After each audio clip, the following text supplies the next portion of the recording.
Deus abençoe, Manelma. Deus abençoe a cada um dos irmãos. Hoje à noite nós vamos trazer uma reflexão.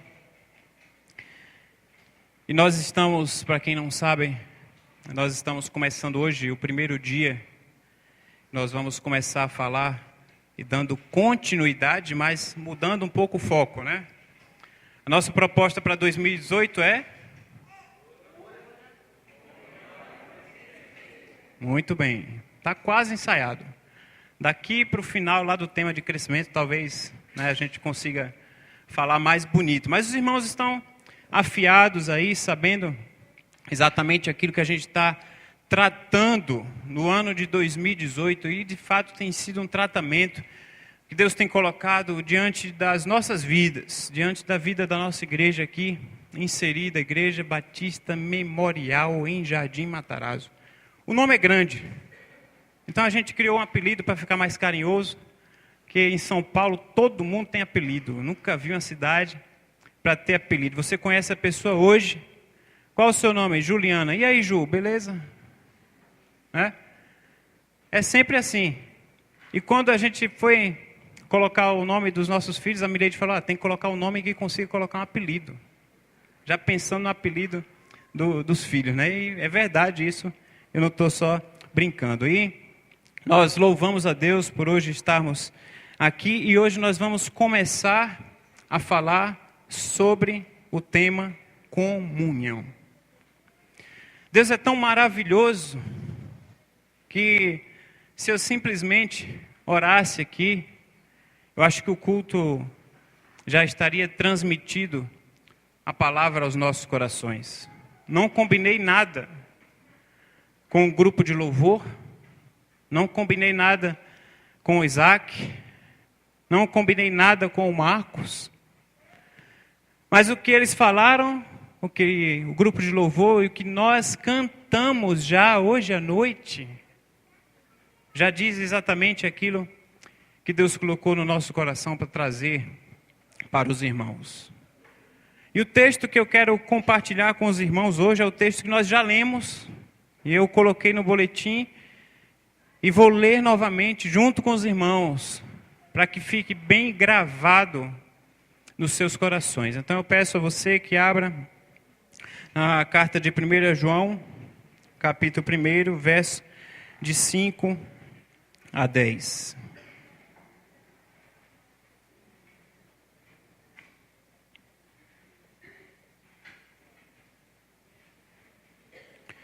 Primeira João, capítulo 1, 5 a 10, diz o seguinte: esta é a mensagem que dele ouvimos e transmitimos a vocês.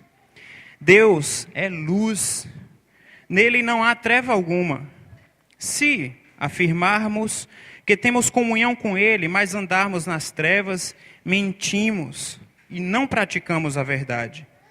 Se, porém, andarmos na luz, como ele na luz está, temos comunhão uns com os outros, e o sangue de Jesus, o seu Filho, nos purifica de todo pecado.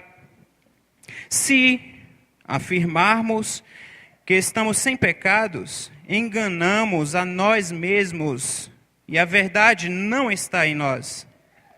Se confessarmos os nossos pecados, ele é fiel e justo para nos perdoar os nossos pecados e nos purificar de toda injustiça. Se afirmarmos que não temos cometido pecado, fazemos de Deus um mentiroso e a sua palavra não está em nós. Que Deus abençoe a leitura dessa palavra aos nossos corações. Amém?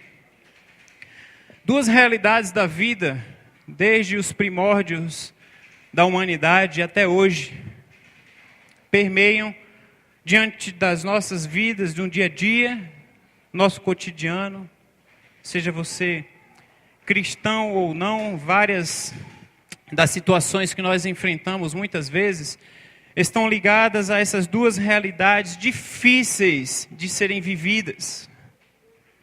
Essas duas realidades chamam-se amor e chamam-se Deus.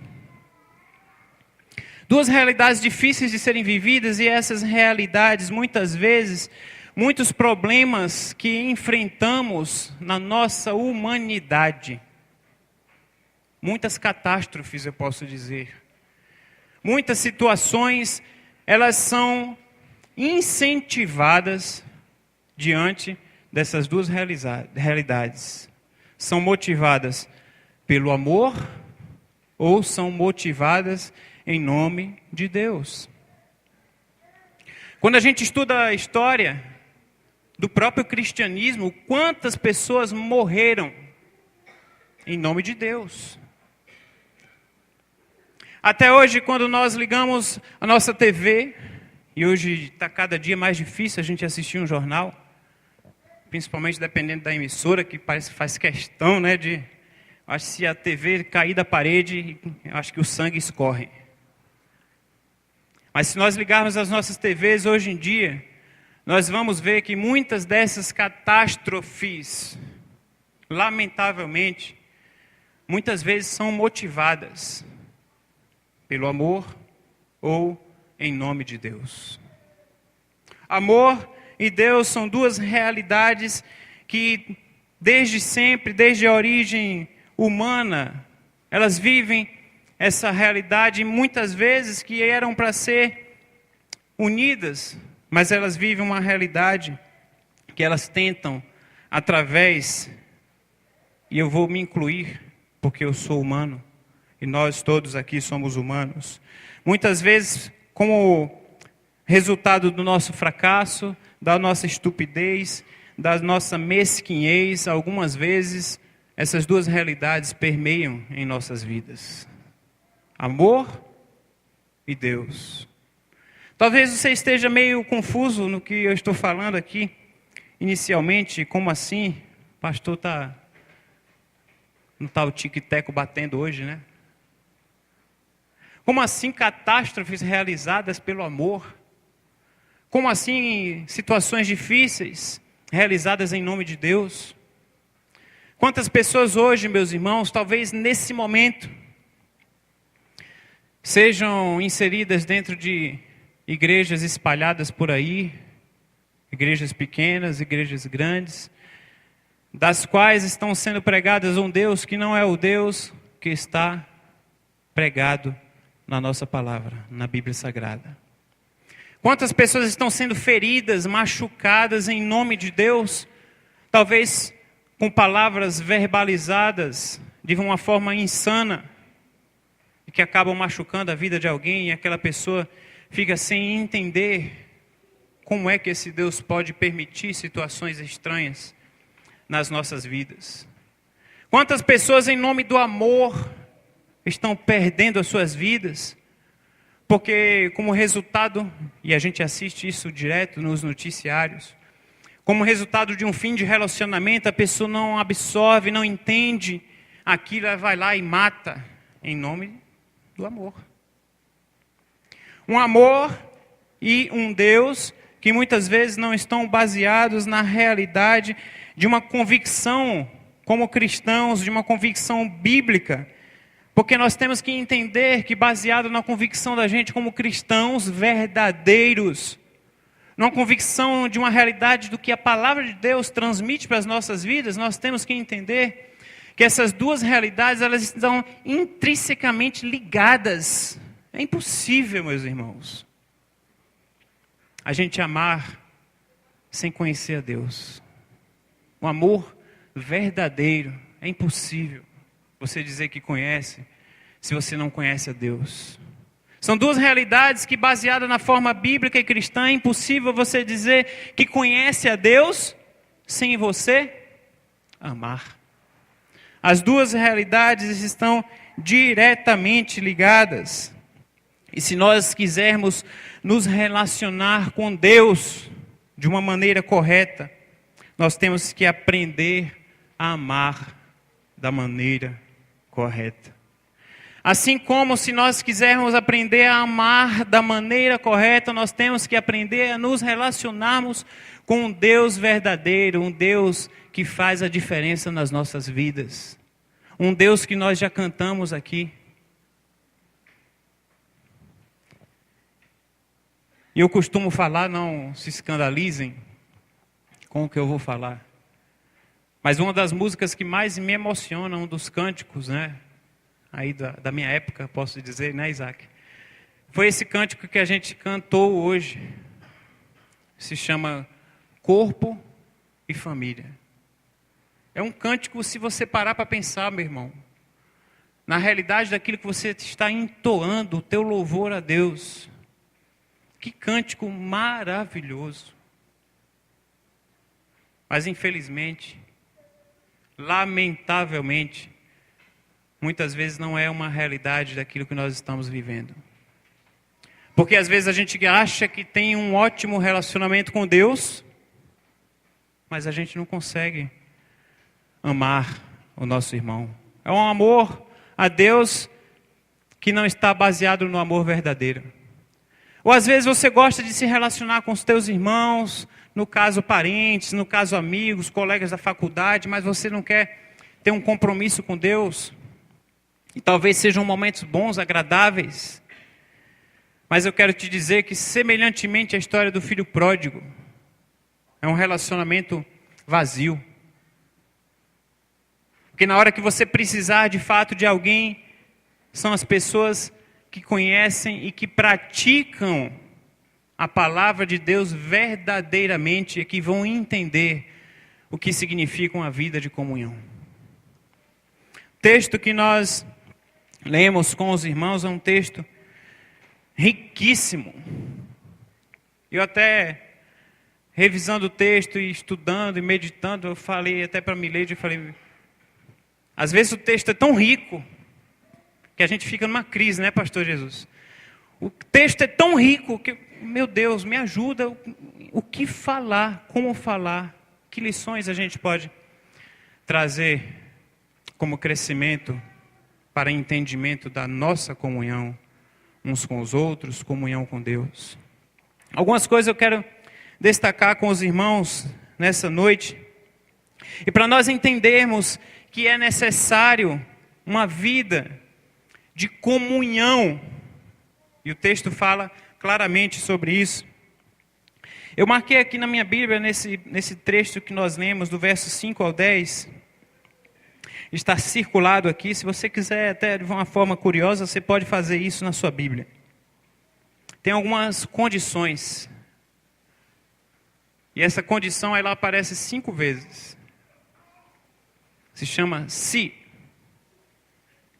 Se afirmarmos, se porém andarmos na luz, se afirmarmos que estamos sem pecado, se confessarmos os nossos pecados, se afirmarmos que não temos cometido pecado, e aí tem a consequência. São condições para uma vida prática e necessária para nós entendermos o quão importante é vivermos uma vida de comunhão. É muito bom a gente ter comunhão com quem a gente ama. Você ter comunhão no Dia das Mães com os teus irmãos de sangue. Né, Rodolfo? Eu tenho certeza que hoje deve ter saído uma comida boa lá, caprichada pelo irmão Jaime. Mas acho que não foi muito isso não. Mas a gente tenta. Talvez o Alex tenha feito uma comida, não sei. Eu falei que um dia eu tenho que ir lá para que o mestre Cuca, né, cozinha muito bem. Um dia eu falei que ele tem que fazer uns pães para mim, para ver se ele cozinha bem mesmo. Talvez um dia como hoje, o Dia das Mães, dos quais a gente se reúne, família reunida, irmãos de sangue, laços de sangue, irmãos que costumamos brigar, muitas vezes. Não é, Bárbara? A Bárbara tem a fama de ser uma pessoa, né, meio que com sangue nordestino, digamos assim, né, Bárbara? No bom sentido. A gente briga como irmãos, a gente tem as nossas desavenças, mas na hora que alguém vai pisar no calo do Rodolfo, a Bárbara, não, peraí, meu irmão não. Como assim? Pode até ser a Samanta, que é mais quietinha, né? Mas se pisar no calo da Bárbara, eu tenho certeza que ela vai se transformar. É muito fácil a gente ter comunhão com quem a gente ama. Mas a palavra de Deus, meus irmãos, ela vai... E o nosso papel como cristãos é entender a contramão que Deus coloca diante das nossas vidas. A palavra de Deus fala para a gente ter comunhão uns com os outros. E não está falando aqui para ter comunhão com os nossos irmãos consanguíneos. A palavra de Deus está falando para nós termos comunhão uns com os outros. A palavra de Deus chega a afirmar, como resultado das palavras do próprio Jesus, que nós temos que amar os nossos inimigos, meus irmãos. Olha como a coisa é séria, como a coisa é complexa, como o desafio é grande para as nossas vidas. Não é somente quando nós entoamos e incentivados e impulsionados pelo líder do louvor que fala: eu quero que você abrace o seu irmão na hora que nós estivermos cantando Somos Corpo, e assim bem ajustados, totalmente ligados, unidos, vivendo em amor, uma família. Talvez você dê um abraço no seu irmão, porque o Isaac pediu, né? Mas essa música, ela me emociona muito, porque ela fala de uma realidade, de um desafio, eu digo assim, das nossas vidas como cristão, para nós entendermos a necessidade de uma vida de comunhão.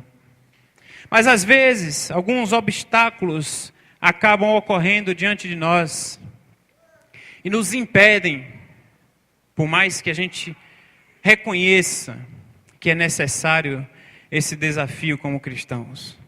Mas alguns obstáculos acabam surgindo diante das nossas vidas, e aqui no texto ele fala alguns. Eu quero destacar 2 obstáculos com os irmãos. Primeiro, um obstáculo que ocorre para que essa comunhão aconteça uns com os outros é quando afirmamos que estamos em comunhão com Deus, mas nós estamos em trevas.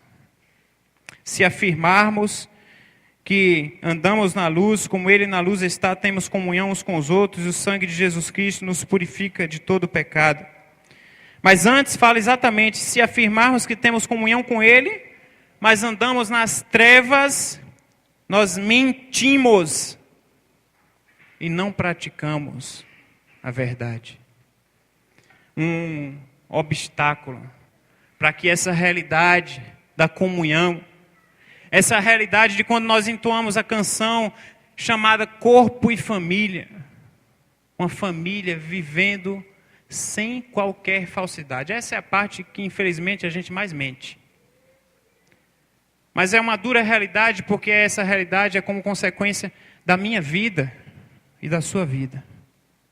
Essa realidade, ela pode ser mudada, e ela pode ser uma realidade sincera quando nós entendermos que é necessário nós reconhecermos que nós muitas vezes não estamos andando na luz.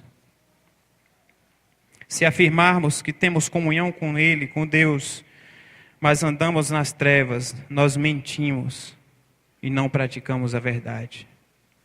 Quantas vezes você escuta, e eu já escutei várias vezes: mas eu estou em comunhão com Deus. Eu não venho mais para a igreja porque eu não suporto olhar para aquele irmão. Mas eu estou com a minha comunhão com Deus. A gente escuta assim, meus irmãos. E às vezes nós somos tendenciosos a afirmarmos frases semelhantes, sinônimas a esta que eu falei agora. Eu vou à igreja adorar a Deus porque eu quero ter uma comunhão com Ele. Ixi, quem está na recepção? O irmão fulano? Não, eu vou entrar pelo corredor porque aí eu já aproveito que eu estou com sede. Se não tiver, a sede bate na hora. Dá uma sede sobrenatural na hora que, meu Deus, eu preciso beber água agora. Praticamente eu estou virando um cacto. Eu preciso beber um copo d'água. Mas não é porque o irmão, que você não vai muito com a cara dele, ele está na recepção. Nós afirmamos que estamos em comunhão com Deus, mas muitas vezes nós estamos andando em trevas. E se Deus é luz, nós podemos estar em comunhão com Ele, devemos estar em comunhão com Ele, mas não significa que você vai andar em trevas e ter comunhão com Deus, porque é contraditório, é impossível. Assim como o exemplo que eu citei antes, para trazer o entendimento dos irmãos sobre as motivações da vida, que são motivadas em nome do amor, em nome de Deus. É contraditório um amor verdadeiro, um amor cristão, ele não ser entendido como resultado da nossa comunhão uns com os outros. Todo primeiro domingo a gente se reúne aqui na igreja, no mesmo endereço, no mesmo horário, às vezes, né?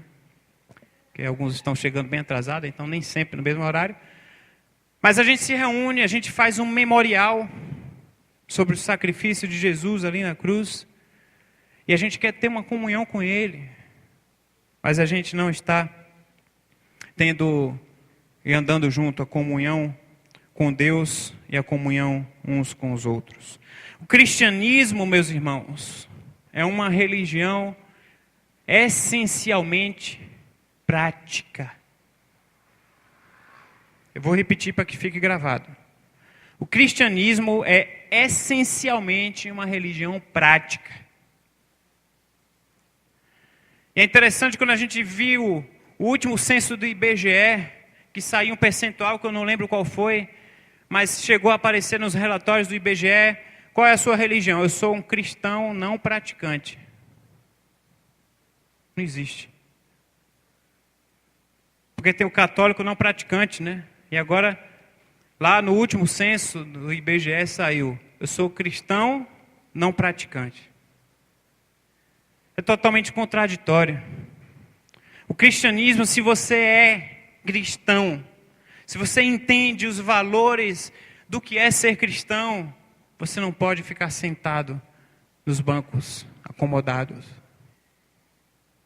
Você não pode ficar sentado no banco, enquanto você estiver cantando Somos Corpo, assim bem ajustado, você está uma vida tão sem pecado, né? Tão espiritual. Você até fecha o olho, né? Somos corpo. Até a comunhão com teu irmão, zero. Mas eu não tenho pecado, eu estou em comunhão com Deus. Nós temos que entender essa realidade constantemente nas nossas vidas, meus irmãos. Como é difícil, muitas vezes, mas não é impossível. Aprenda que, como resultado de uma vida essencialmente prática do cristianismo, eu quero dizer para você, e eu vou explicar o que eu vou dizer. E depois você anota aí para colocar lá no seu Facebook. Para quando seus amigos não crentes perguntarem, você explicar.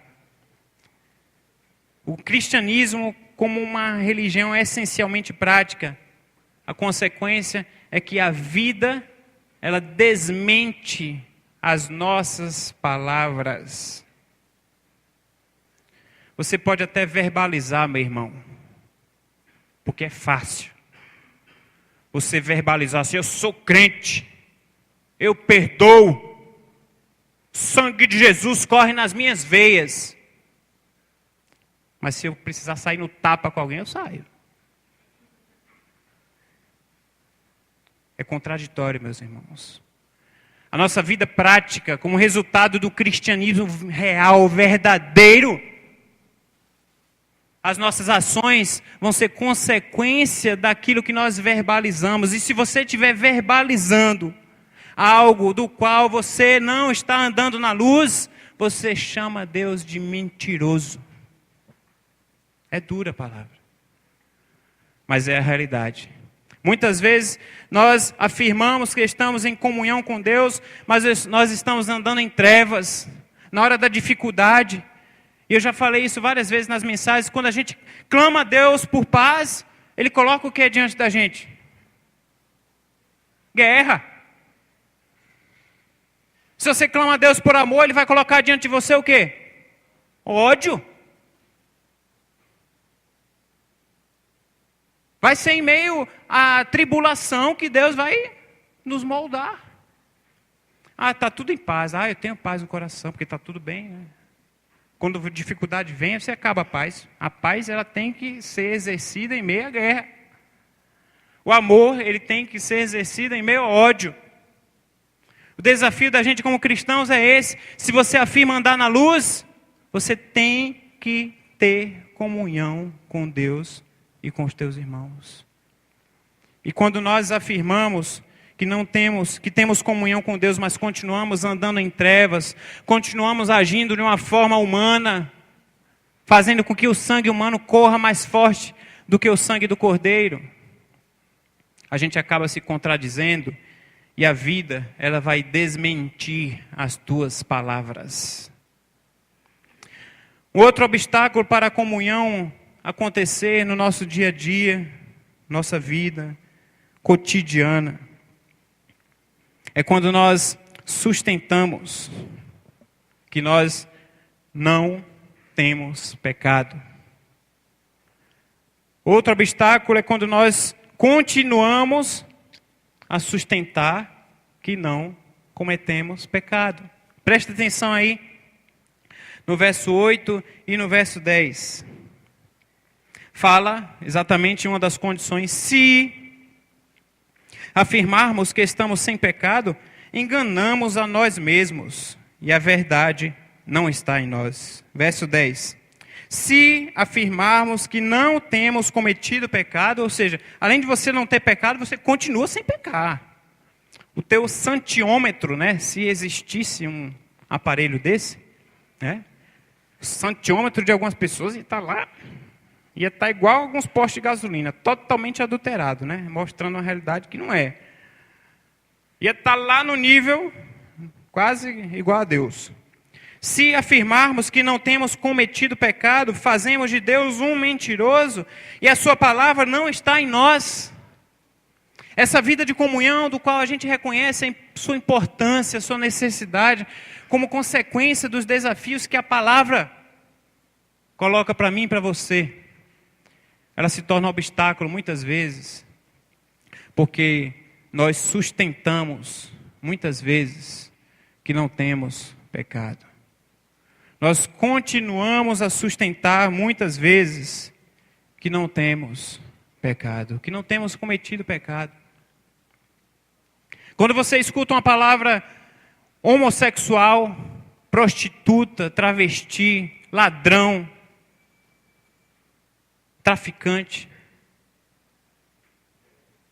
usuário de maconha, de cocaína, de heroína, estuprador, abusador de crianças, o que vem à sua mente?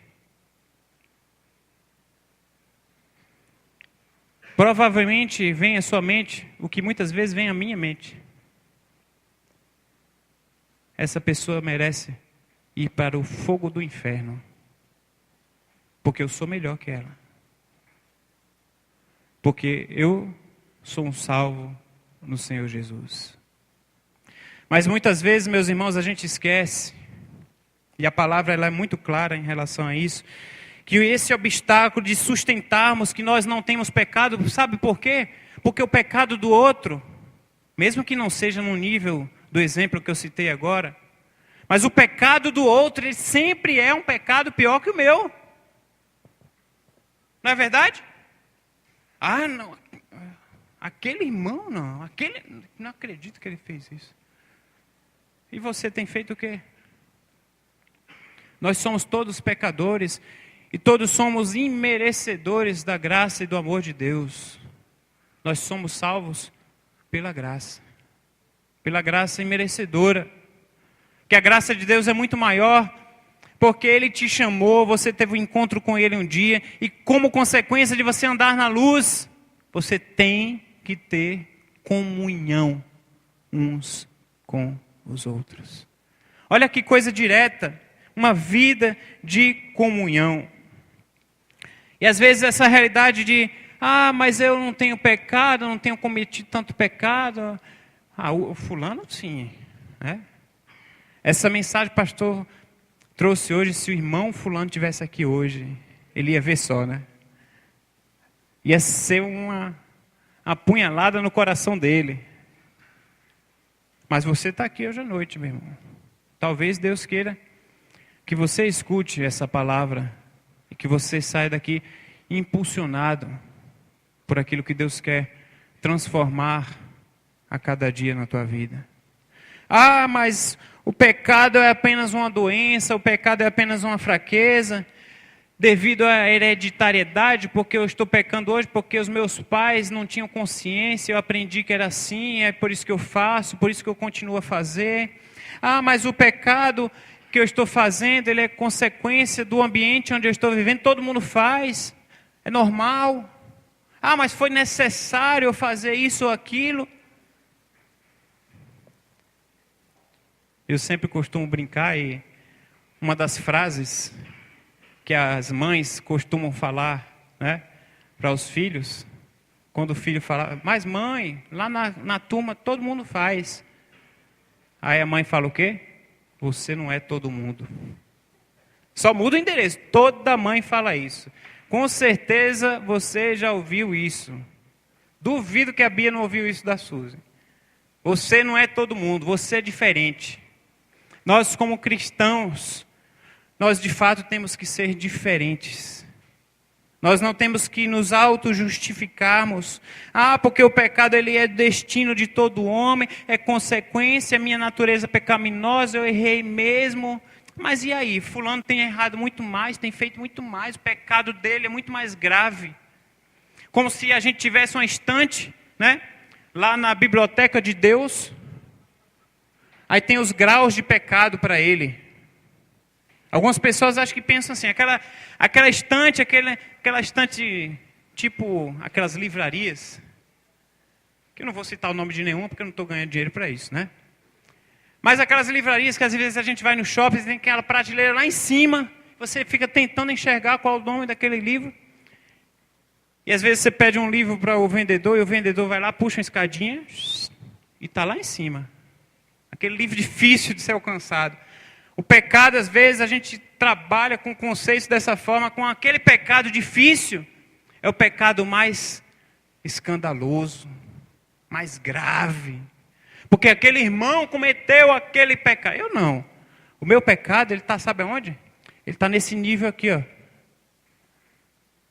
Do livre acesso. Daquele que é consumido por todo mundo. O Cláudio trabalha em supermercados, né, Cláudio? Ele sabe que quando as pessoas arrumam as gôndolas lá no mercado, e essa é uma estratégia que talvez você saiba, mas talvez você não tenha pensado isso na prática. As promoções, muitas vezes, elas estão embaixo. No meio, são os produtos de marca de mais referência, de marcas que têm mais influência no mercado e que incentivam aquelas pessoas que organizam as prateleiras a colocarem aquelas mercadorias nas prateleiras que estão ao nível dos nossos olhos. Porque é muito mais fácil você pegar aquilo que está aqui do que você ter que, né, de repente é alguém que é mais baixinha, né, irmã Adélia? Tem que pedir ajuda para pegar algum produto que está lá na última prateleira. Ou de repente você está com a coluna travada, nem olha lá para baixo. Ah, eu vou pegar esse aqui mesmo, já está aqui. E o pecado, às vezes, a gente trata dessa forma. Esse pecado que está de livre acesso, ele se torna tão comum, porque todo mundo faz. Tão corriqueiro, porque todo mundo faz, é normal. E é um dos obstáculos que a palavra coloca. Quando nós sustentamos que não temos pecados, nós mentimos, nós enganamos a Deus, nós fazemos de Deus um mentiroso. Se afirmamos que não temos cometido pecado, fazemos de Deus um mentiroso, e a sua palavra, a palavra de Deus, ela não está em nós. A vida, ela vai ser desmentida pelas palavras. A tua prática cristã, ela vai ser desmentida pelas tuas palavras. Vida de comunhão. Como é importante a gente entender essa vida de comunhão, essa realidade de vida de comunhão que nós precisamos ter. E nós precisamos nos livrar, meus irmãos, desses obstáculos, para que essa vida de comunhão ela possa acontecer verdadeiramente no nosso dia a dia. Não estou afirmando, eu não quero viver uma vida de fantasia. Eu não estou afirmando que seja uma realidade fácil, todo mundo tem que viver no estalar de dedos, você vai sair daqui hoje transformado, aquele irmão que pisou no teu calo, aquele irmão que atrapalhou a tua vida, aquele irmão que gerou uma consequência drástica na tua vida, aquele irmão que às vezes ele se tornou a causa do teu sofrimento, você vai amá-lo instantaneamente. Não estou afirmando isso. O que eu estou afirmando é que nós, entendendo que nós, quando estivermos, se nós estivermos andando na luz, como Ele na luz está, nós teremos comunhão uns com os outros, porque o sangue de Jesus, o seu Filho, nos purifica de todo o pecado. E quando nós entendermos que devemos nos livrar desses obstáculos que têm atrapalhado uma vida de comunhão, aí o verso 9, o verso que a gente conhece de cor, ele tem um significado muito mais profundo nas nossas vidas. Quando nós desejamos nos livrar dos obstáculos que atrapalham a nossa comunhão com Deus e a nossa comunhão uns com os outros, nós confessamos os nossos pecados, porque o próprio Deus é fiel, o próprio Deus é justo para nos perdoar dos nossos pecados e nos purificar de toda injustiça. Olha que coisa linda! Eu sou tão pecador quanto aqueles que o pastor ilustrou. Talvez seja difícil nas nossas mentes entendermos, mas eu sou tão imerecedor quanto eles. Talvez o que muda seja que um dia a gente teve a oportunidade de ouvir alguém pregando o amor de Cristo. Talvez você teve a oportunidade, como eu, de ter nascido num lar cristão, ter sido criado na palavra de Deus. Você entende o que é andar na luz, pelo menos teoricamente falando, né? Teoricamente. Mas talvez a diferença seja essa, porque aquelas pessoas que estão perdidas lá em meio às trevas, escancaradamente dizendo, elas não tiveram oportunidade. Muitas vezes, porque eu e você estamos sentados nos nossos bancos confortáveis e a gente não tem a capacidade de pregarmos a palavra de Deus como consequência de andarmos na luz. A nossa vida, ela tem que ser uma consequência daquilo que nós falamos. Da mesma forma que a vida, ela pode desmentir as nossas palavras, a vida ela pode confirmar também a forma como nós agimos. E é interessante a gente parar para pensar, e eu quero que você entenda a tua vida como um cristão que anda na luz. E a luz, ela faz a diferença nas trevas. Quando você faz uma viagem, como eu fiz agora voltando de Brasília, 1.100 quilômetros quase, rodando sozinho, o olho quase procurando um palito e colocar igual o Mr. Bean para ficar o olho aberto, que eu não conseguia mais deixar o olho aberto, tão cansado que eu estava. E aquela escuridão tremenda. E se a gente apagar o farol do carro, já era. O que está iluminando aquele caminho é o farol do carro que nós estamos. O que ilumina o caminho das trevas é a luz de Cristo brilhando através de cada um de nós. Isso sim faz a diferença, meus irmãos. E é interessante a gente parar para pensar que isso se torna algo tão natural,